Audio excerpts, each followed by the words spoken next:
Bonjour, aujourd'hui je vais vous présenter un cours de chimie sur les réactions d'estérification et d'hydrolyse. Alors ces deux réactions font intervenir des composés organiques oxygénés, c'est-à-dire des composés qui contiennent du carbone, de l'hydrogène et de l'oxygène. Alors j'ai réparti ce cours en deux parties. Dans la première partie, je vais présenter les composés organiques qui interviennent dans ces deux réactions. Alors pour cela, je vais commencer ce cours par un rappel sur les alcanes qui servent comme un support pour la nomenclature des composés oxygénés. Alors un alcane est un hydrocarbure saturé de formule brute CnH2n plus 2.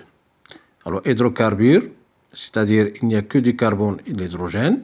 Saturé, c'est-à-dire la molécule ne contient que des liaisons covalentes simples, avec le N qui est strictement supérieur à 0. Donc c'est un entier naturel.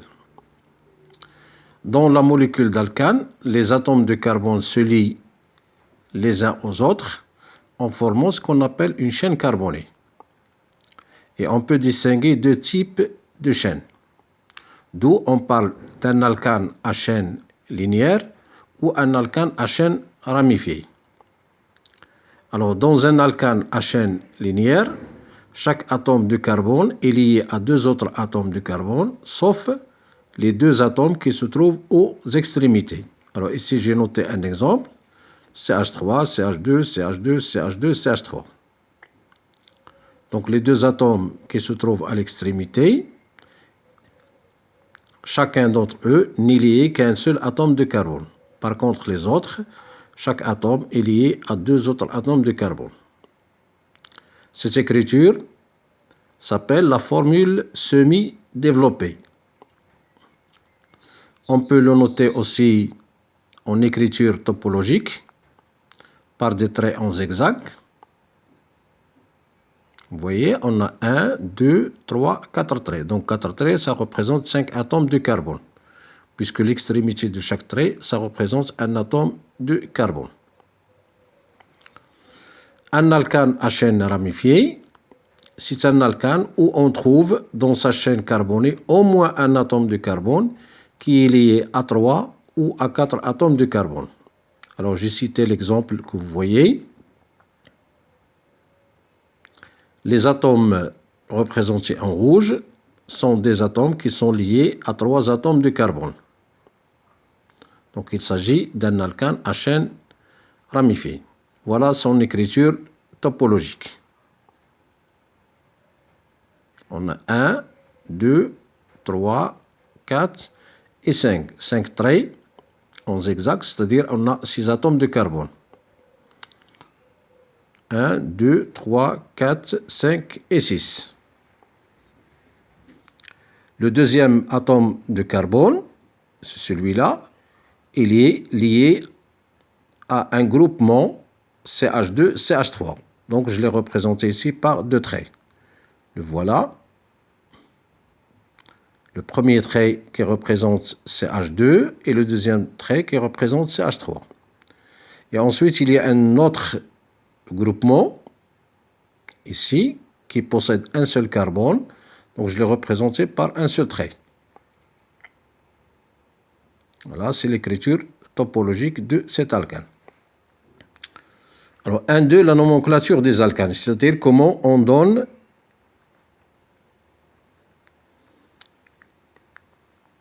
alors ici, c'est N, elle est minuscule, c'est le nombre d'atomes de carbone. Je peux le rectifier.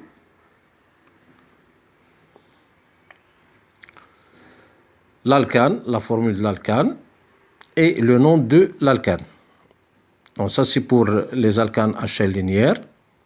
Donc on a le premier alcane, s'appelle le méthane. Le deuxième, éthane. Troisième, propane. Quatrième, butane. Et cinquième, pentane. Et le sixième, c'est l'hexane. Donc il y a une infinité d'alcanes. Donc on s'est arrêté à ce niveau-là pour vous. les alcanes à chaîne ramifiée. Alors ici, j'ai donné un exemple, ou bien deux exemples. Donc on a un alcane à chaîne ramifiée. Donc vous voyez que ce carbone-là, il est lié à 3 atomes de carbone. Il est lié à celui-là, 1, à celui-là, 2, et à celui-là, 3. Donc il s'agit d'un alcane à chaîne ramifiée. Alors comment on peut nommer un alcane à chaîne ramifiée? On choisit d'abord la chaîne carbonée la plus longue, qu'on appelle chaîne principale. Comment on l'a choisit? On part d'une extrémité vers l'autre extrémité sans changer de sens. Par exemple, je peux aller de droite vers la gauche dans ce sens. Et dans ce cas-là, je n'ai pas passé par le groupement CH3. Donc ce groupement CH3, on l'appelle un radical. Un radical. Donc ce radical, il est lié au deuxième atome de carbone de la chaîne. Donc il faut lui donner le plus petit numéro possible. On ne peut pas numéroter la chaîne de gauche vers la droite. Et dans ce cas-là, le groupement CH3 il est placé au deuxième carbone. Donc je vais commencer par 2. Le nom du groupement, c'est le groupement méthyle, puisqu'il est issu des méthanes. Donc on remplace AN par il. Et ensuite, il est suivi du nom de l'alcane qui correspond à la chaîne principale. La chaîne principale, il y a 5 atomes de carbone, donc c'est le pentane. D'où le nom, c'est 2-méthylpentane. Voici son écriture topologique. Deuxième exemple, et je vais... Donc ici, si je pars de droite vers la gauche. Donc j'ai 1, 2, 3, 4, 5 et 6. Donc j'ai 6 carbones dans cette chaîne. 1, 2, 3. Donc ce n'est pas acceptable.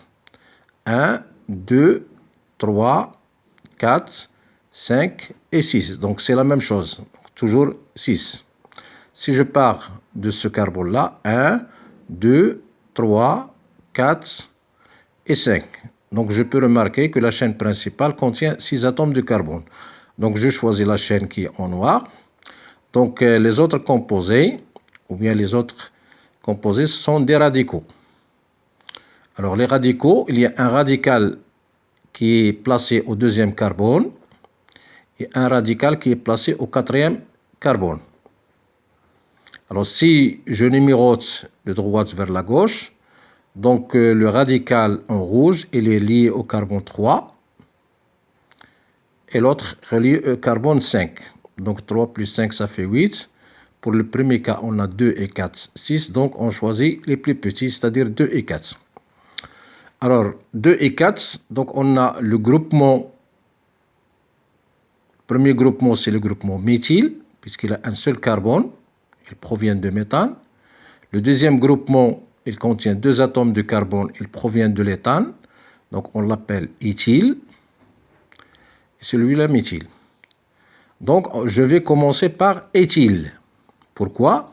Parce que éthyle, il commence par la lettre E. Et la lettre E, ça, elle est placée avant la lettre M dans les alphabets. Donc éthyle, il est placé au carbone 4. Donc je note 4 éthyle. Méthyle est placé au carbone 2. Donc je note 2 méthyle. Et la chaîne carbonée la plus longue, elle correspond à l'hexane. Donc le nom de l'alcane, c'est 4 éthyle, 2 méthyle, hexane. Donc je m'arrête à ce niveau pour les alcanes. Et je passe maintenant pour les composés oxygénés. Le premier composé oxygéné, ce sont les alcools. Alors, définition, un alcool est un composé organique. Sa molécule contient le groupement hydroxyle. C'est OH.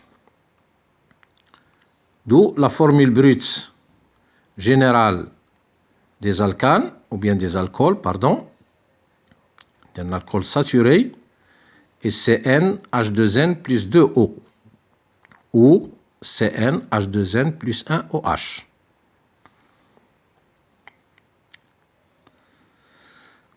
Alors, on peut classer les alcools en 3 classes. Alcool primaire.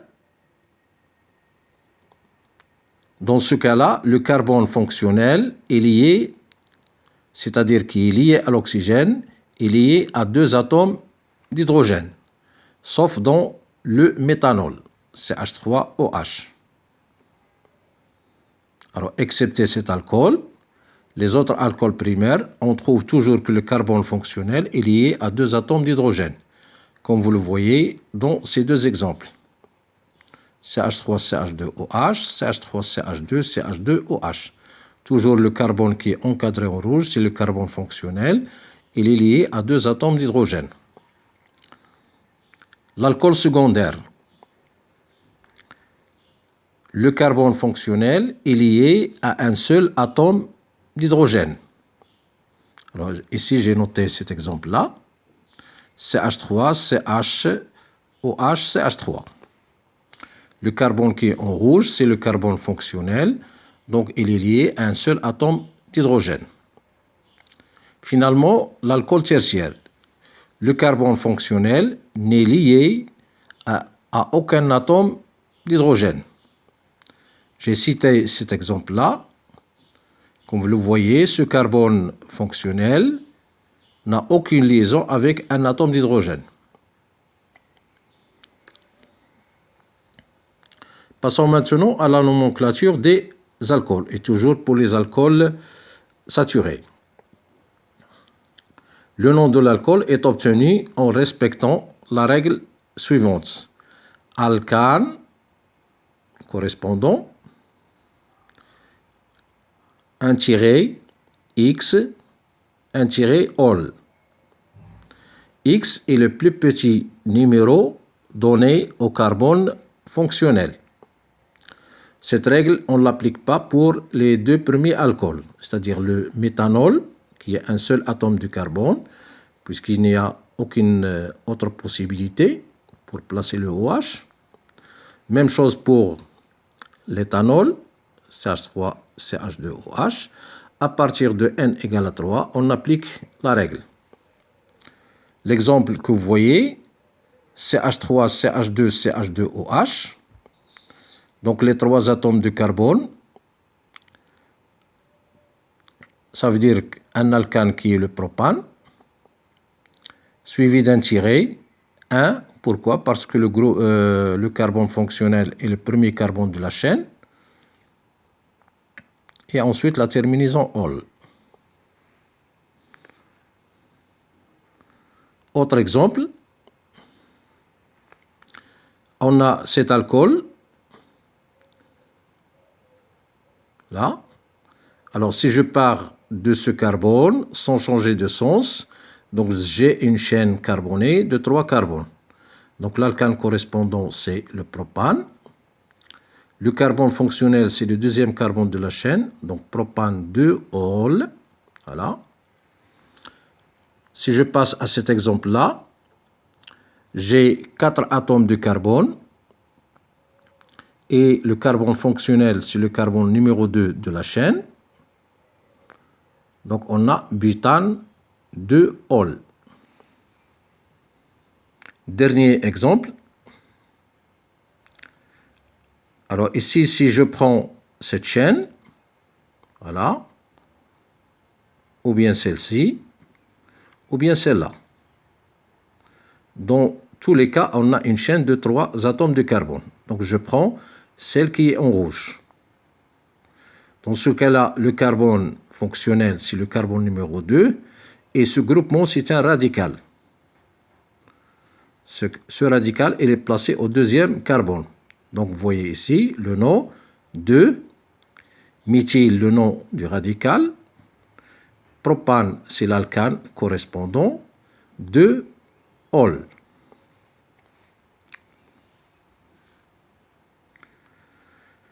Deuxième composé oxygéné, ce sont les acides carboxyliques. Alors, définition. Un acide carboxylique est un composé organique, sa molécule contient le groupement caractéristique qui s'appelle carboxyle, COOH.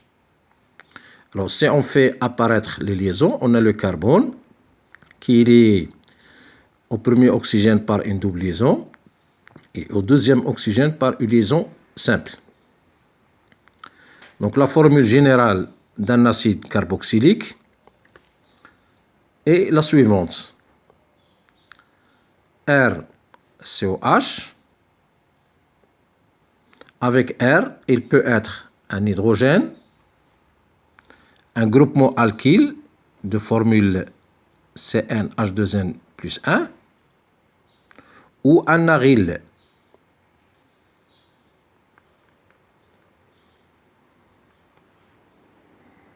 Exemple,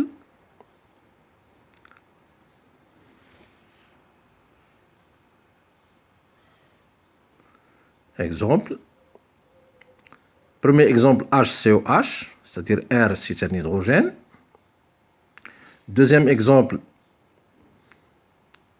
CH3, un groupement alkyle. Donc on peut avoir CH3, C2H5, C3H7, etc.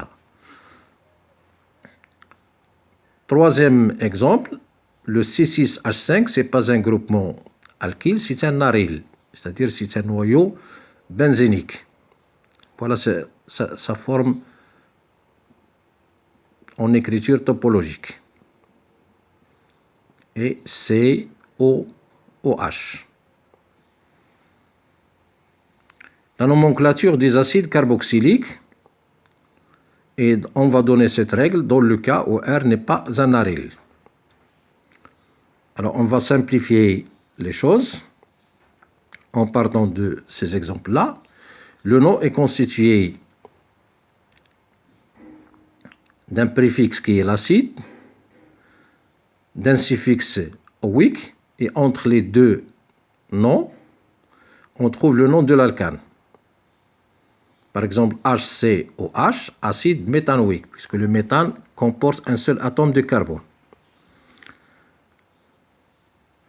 Deuxième acide, il y a deux atomes de carbone, donc c'est l'éthane, donc acide éthanoïque.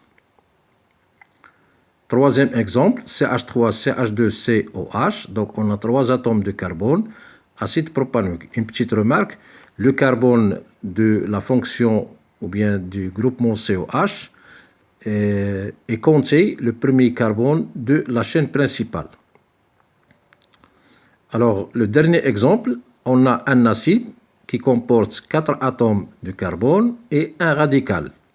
Donc, le radical, il est placé au deuxième atome de carbone. Le radical, c'est le groupement CH3, c'est le groupement méthyle. Donc, le nom acide se termine par oïque. Le nom de l'alcane à l'intérieur, c'est 2 méthyle, puisque le groupement méthyle est placé au deuxième carbone de la chaîne, butanoïque. Et voici son écriture topologique. Donc, comme vous le voyez, le carbone 2, où se situe le groupement CH3.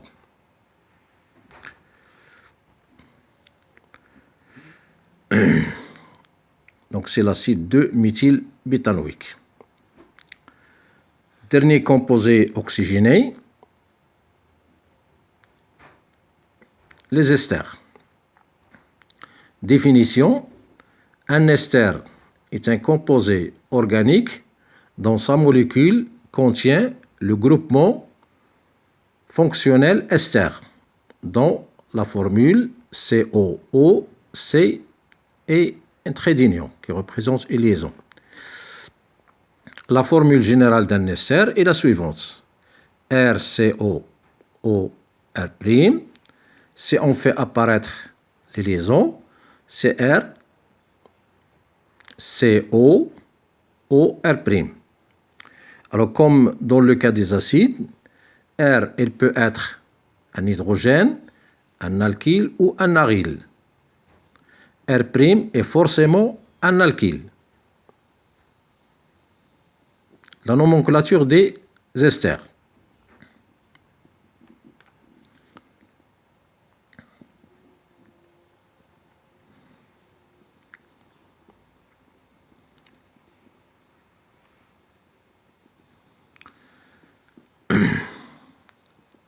Alors, le nom de l'ester est composé de deux noms. Le premier nom, c'est l'alcanoate d'alkyle. Alcanoate, elle est issue du nom de l'alcane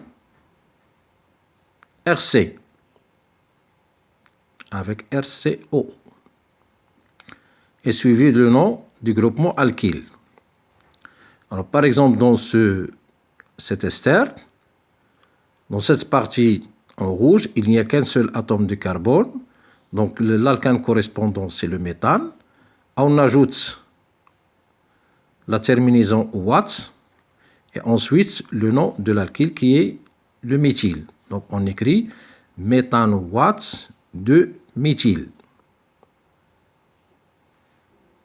Deuxième exemple, le RCOO, il contient deux atomes de carbone. L'alcane correspondant, c'est l'éthane. Donc, on ajoute la terminaison watt et on obtient éthanoate. Le groupe alkyle, il contient deux atomes de carbone, donc il provient de l'éthane. Donc, on enlève ANE et on remplace ANE par il. On obtient d'éthyle, éthanoate d'éthyle. Donc, je vais ajouter d'autres exemples.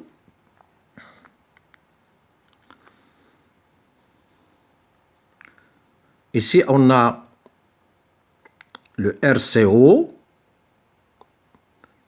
qui provient d'un alcane ramifié, puisque ce groupement CH3, c'est le radical qui est lié au deuxième atome de carbone. Donc, le nom de l'alcane, c'est encore commence par ici, 1, 2, 3. Donc, c'est 2 méthyle. L'alcane correspond à la chaîne principale, c'est le propane. Donc, 2 méthyle propane. On ajoute la terminaison watt.